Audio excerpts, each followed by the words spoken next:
Imagina que você está diante de duas portas e precisa escolher uma. Agora, e se eu te dissesse que, antes mesmo de você tomar essa decisão, seu cérebro já escolheu por você? Um estudo conduzido pelo neurocientista Benjamin Libet em 1983 revelou algo chocante. Os impulsos cerebrais indicam a escolha que faremos até 7 segundos antes de tomarmos consciência dela. Isso significa que o livre-arbítrio pode ser uma ilusão, mas então, se não estamos realmente no controle, quem ou o que está decidindo por nós? A ideia de livre-arbítrio é uma das bases da sociedade. Acreditamos que tomamos decisões da forma mais consciente, mas na verdade é o nosso comportamento que é ditado por um conjunto de fatores que vão além da nossa percepção. Nosso cérebro opera com base em padrões inconscientes, modelados pela biologia, pela cultura e pelo meio onde vivemos. Testes realizados por cientistas, como o experimento de Benjamin Libet, mostraram que a atividade neural inicia um comando motor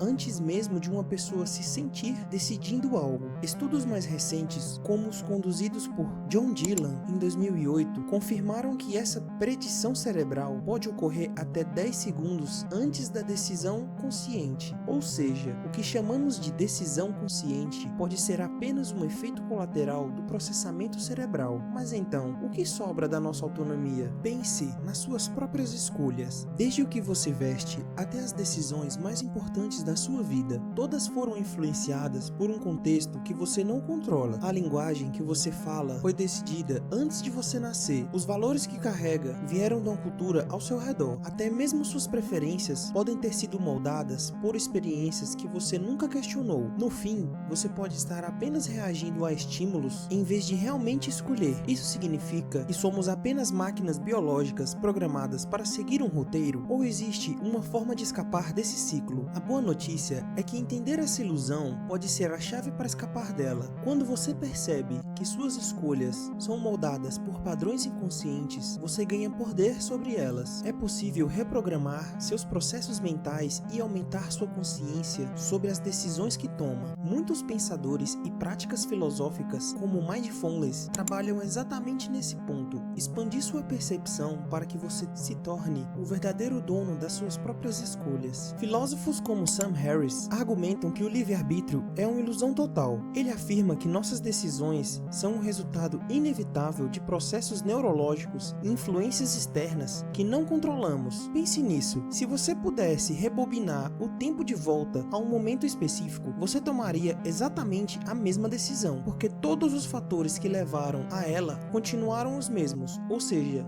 nunca houve uma escolha real. Por outro lado, alguns cientistas e filósofos, como Daniel Dennett, defendem que, mesmo que nossa consciência não seja a origem da decisão, ela ainda participa do processo de maneira significativa. Eles argumentam que o livre-arbítrio pode não ser absoluto, mas ainda existe um nível mais sutil, ligado à nossa capacidade de reflexão e planejamento. Outra analogia interessante seria essa: se nossas decisões são apenas o resultado de processos cerebrais automáticos, podemos ser considerados responsáveis por nossas ações? Se um criminoso comete um crime porque seu cérebro já está pré-programado para agir daquela forma, ele deve ser punido? Ou deveríamos enxergar o comportamento humano como um fenômeno natural, sem culpa, sem mérito, sem moralidade? A ciência do comportamento já aponta para essa direção. Estudos mostram que fatores como genética, ambiente e até microbiota intestinal influenciam nossas decisões de maneira muito mais profunda do que imaginamos. Se tudo o que somos é um reflexo de forças que não controlamos, o que somos realmente? A verdade é que, mesmo sem o livre-arbítrio absoluto, ainda podemos agir, podemos influenciar uns aos outros, criar novos ambientes, moldar a sociedade para incentivar melhores decisões e talvez, ao invés de enxergar isso como uma perda, possamos ver como um novo começo, uma oportunidade para entender melhor a nós mesmos e a construir um mundo mais consciente e adaptado à verdadeira natureza da mente humana. No final das contas, talvez a questão não seja se temos ou não livre-arbítrio, mas o que escolhemos fazer com o que sabemos agora, porque mesmo que nossas escolhas já estejam escritas antes de as fazermos, a história da humanidade continua sendo escrita a cada cada decisão, e é nessa narrativa que encontramos o verdadeiro significado da existência. Se cada decisão que tomamos já está escrita antes mesmo de sermos conscientes dela, então talvez o verdadeiro poder não esteja na escolha, mas sim na forma como vivemos com essa escolha, porque no fundo o que realmente importa não é o controle absoluto sobre os nossos atos, mas a forma como damos sentido a eles. A história da humanidade sempre foi sobre buscar significado, a ciência, na filosofia,